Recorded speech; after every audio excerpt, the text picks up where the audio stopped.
সামনে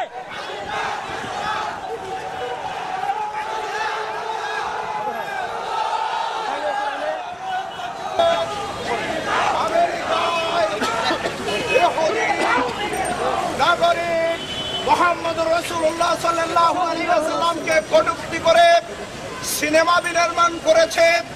আমরা এই বিক্ষোভ থেকে তার অবিলম্বে ফাঁসি চাই। মুসলমানদেরকে তোমরা চিনো নাই, মুসলমানরা শহীদ হতে পারে, জীবন দিতে পারে, কিন্তু মুহাম্মদ সাল্লাল্লাহু আলাইহি ওয়াসাল্লামের বিরুদ্ধে যদি তোমরা তালবাহানা করো, তোমাদেরকে দিলে দিলে তার জবাব দিতে হবে।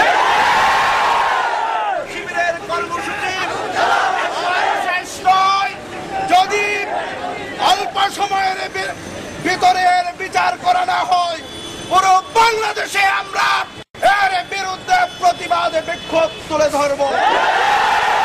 সরকারকে জানাতে চাই, সংখ্যাগরিষ্ঠ মুসলমান হিসেবে বাংলাদেশের পক্ষ থেকে বাংলাদেশে নিযুক্ত মার্কিন দূতাবাস ও আমেরিকাকে এই ছবি বাজেয়াপ্ত এবং এর ফাঁসির জন্য দাবি জানানোর জন্য আমরা তীব্রভাবে সকলকে আগামী দিনে ইসলামের বিরোধী ঐক্যবদ্ধভাবে আন্দোলনের আহ্বান জানিয়ে শেষ করছি।